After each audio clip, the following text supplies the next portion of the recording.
요한복음 4장 43절에서 54절까지 말씀입니다. 이틀이 지나며 예수께서 그 길을 떠나 갈릴리로 가시며 친히 증언하시기를 선지자가 고향에서는 높임을 받지 못한다 하시고 갈릴리에 이르심에 갈릴리 사람들이 그를 영접하니 이는 자기들도 명절에 갔다가 예수께서 명절 중 예루살렘에서 하신 모든 일을 보았음이더라. 예수께서 다시 갈릴리 가나에 이르시니 전에 물로 포도주를 만드신 곳이라. 왕의 신하가 있어 그의 아들이 가버나움에서 병들었더니 그가 예수께서 유대로부터 갈릴리로 오셨다는 것을 듣고 가서 청하되 내려오셔서 내 아들의 병을 고쳐 주소서 하니 그가 거의 죽게 되었음이라.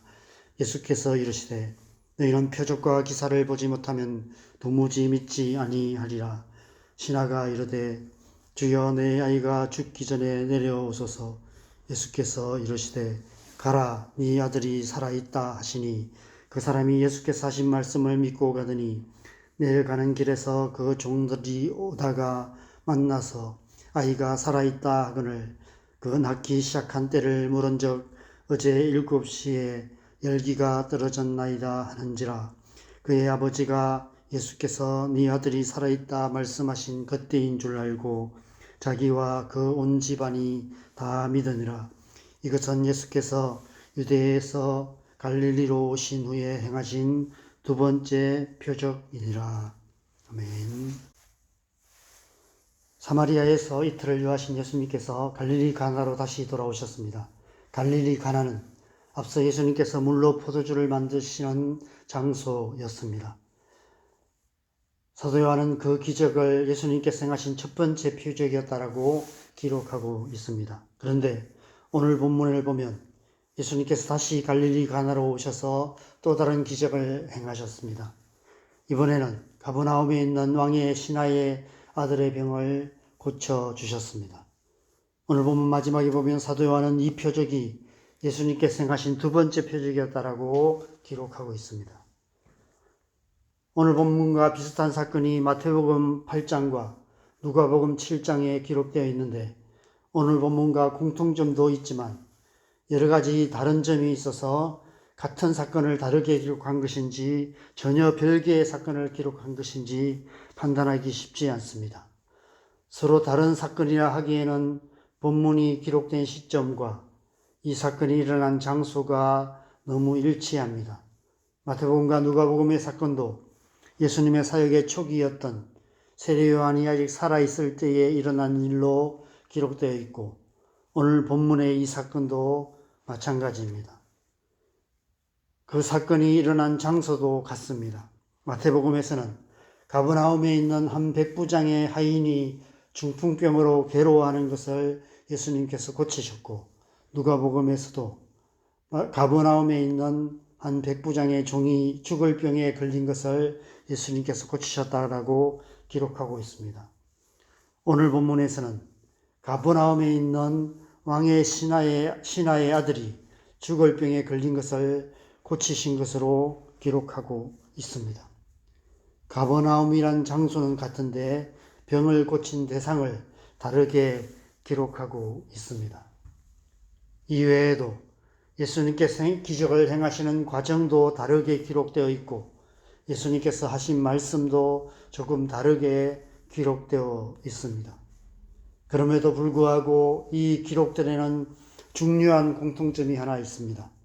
예수님께서 직접 병자에게 가서 고치신 것이 아니라 멀리서 말씀으로만 고치셨다는 것입니다. 갈릴리 가나에서 가버나움까지는 약 30km 정도 되는 거리라고 합니다. 우리 교회에서 저기 북면 온천 정도까지의 거리입니다. 차로 가면 먼 거리는 아니지만 당시 교통 상황에서 걸어서 간다면 결코 가까운 거리는 아닙니다. 그런데 예수님께서 거기까지 가시지 아니하시고 단지 말씀으로만 30km 떨어진 가버나움에 있는 백부장의 종을 고치시고 왕의 신하의 아들을 고치신 것입니다. 요즘 말로 하면 원격 치료를 하신 것입니다. 마태복음과 누가복음에서는 백부장이 먼저 예수님께 그런 믿음의 고백을 했다라고 기록하고 있습니다. 주님께서 내 집에 들어오심을 감당하지 못하겠사오니 다만 말씀만 하옵소서라고 요청을 합니다. 그래서 예수님께서 그 백부장의 믿음을 크게 칭찬하시며 말씀으로 고치셨다라고 기록하고 있습니다.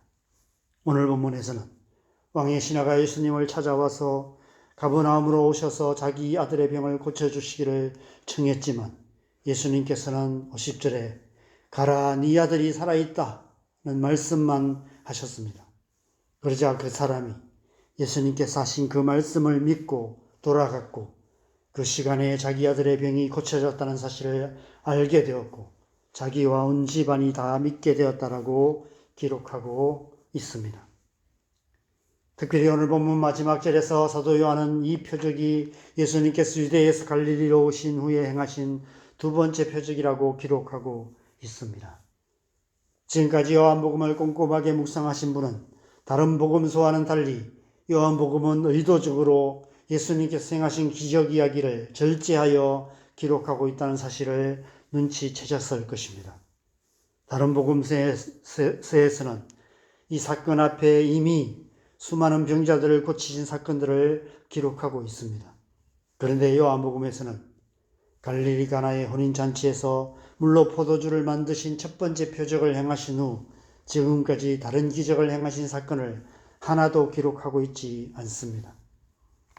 대신에 3장의 니고데모의 대화와 4장의 사마리아 우물가의 여인과의 대화에서 선포하신 말씀에만 초점을 맞추어 기록하고 있습니다. 또한 앞서 묵상했던 물로 포도주를 만드신 첫 번째 표적에서도 보면 혼인잔치에 포도주가 떨어졌다는 사실을 알리는 어머니 마리아를 향해서 예수님께서는 내 때가 아직 이르지 아니하였다라고 분명하게 선을 그으셨습니다. 그럼에도 불구하고 5절에 그 어머니 마리아가 하인들에게 이렇게 말합니다. 너희에게 무슨 말씀을 하시든지 그대로 하라. 그래서 예수님께서 물로 포도주를 만드는 기적을 행하셨는데 그 기적 역시 말씀으로 행하신 기적이라고 기록하고 있는 것입니다. 또한 오늘 이 두 번째 표적 역시 예수님께서 말씀으로 행하신 기적이라는 사실을 강조하여 기록하고 있습니다. 사도 요한은 왜 이 사실을 강조하여 기록하고 있을까요? 요한복음 1장 1절이 어떻게 시작하는지를 생각해 보시면 답을 알 수 있습니다. 요한복음 1장 1절을 보면 태초에 말씀이 계시니라. 이 말씀이 하나님과 함께 계셨으니 이 말씀은 곧 하나님이시니라 라고 시작하고 있습니다. 2절과 3절에 또 보면 그가 태초에 하나님과 함께 계셨고 만물이 그로 말미암아 지은 바 되었으니 지은 것이 하나도 그가 없이는 된 것이 없느니라 말씀하며 14절에 말씀이 육신이 되어 우리 가운데 거하심에 우리가 그의 영광을 보니 아버지의 독생자의 영광이요 은혜와 진리가 충만하더라 라고 말씀하고 있습니다. 사도 요한이 예수님께서 행하신 수많은 기적들 가운데서 특별히 갈릴리 가나의 혼인잔치에서 물로 포도주를 만드신 표적과 가버나움의 왕의 신하의 아들을 고치신 표적에 번호를 매겨서 첫 번째 표적, 두 번째 표적이라고 기록한 이유가 바로 이 때문입니다. 표적, 표시, 이적, 징조 등으로 번역된 헬라어 세메이온이라는 단어는 신약 성경에 77번 기록되어 있는데 이 단어가 가장 많이 기록된 말씀이 우리가 지금 묵상하는 요한복음입니다. 요한복음은 복음서의 시작을 태초에 말씀이 계시니라 라는 담대한 선포로 시작하여 예수님께서 행하신 이 표적들이 마치 법정에서 두 증인처럼 예수님께서 성육신하신 말씀이심을 증거하는 두 표적이라고 기록하고 있는 것입니다. 태초에 천지를 창조하셨던 말씀이 육신이 되어 이 땅에 오셔서 말씀으로 물로 포도주를 만드시고 말씀으로 얼굴도 보지 못한 왕의 신하의 아들의 병을 고치셨다는 것입니다. 그것은 우리를 새 사람이 되게 하시고 죄와 사망의 권세에서 구원하셔서 영원한 생명을 얻게 하실 것을 말씀하시는 것입니다. 왜 이 표적들을 보여주셨습니까? 오늘 본문 48절에 예수님께서 이렇게 말씀하십니다. 예수께서 이르시되 너희는 표적과 기사를 보지 못하면 도무지 믿지 아니하리라. 우리로 하여금 예수님께서 성육신하신 하나님의 말씀이심을 믿게 하시기 위함입니다. 요한복음에서 표적이란 단어가 마지막으로 기록된 본문인 요한복음 20장 30절 31절에서도 사도 요한은 이렇게 증거하고 있습니다. 예수께서 제자들 앞에서 이 책에 기록되지 아니한 다른 표적도 많이 행하셨으나 오직 이것을 기록함은 너희로 예수께서 하나님의 아들 그리스도이심을 믿게 하려 함이요 또 너희로 믿고 그 이름을 힘입어 생명을 얻게 하려 함이니라. 여러분, 우리가 지금 이렇게 예수님을 믿고 하나님의 자녀로 하나님 앞에 나아갈 수 있는 것은 성경에 기록된 그 하나님의 말씀, 예수님께서 보이신 이 표적들을 우리가 읽고 듣고 묵상하고 설교를 통해서 이 말씀 속에서 예수님을 만났고 정말 예수님께서 하나님의 아들 그리스도이심을 믿게 되었고 그 이름을 힘입어 생명을 얻었기 때문입니다. 또한 우리가 날마다 기록된 성경 말씀을 읽고 듣고 묵상해야 하는 이유도 바로 이 때문입니다. 이 말씀 속에 예수님께서 보이신 표적들이 기록되어 있고 그 표적들을 통해서 우리 안에 예수님께서 하나님의 아들 그리스도이심을 믿는 믿음이 더 굳건해지고 그 믿음으로 말미암아 영원한 생명을 향해서 날마다 담대히 나아갈 수 있게 되기 때문입니다. 이 새벽에 오늘 본문에 기록된 이 표적을 통해 저와 여러분 안에 예수님을 믿는 믿음이 더 굳건해지는 은혜가 있기를 소망합니다.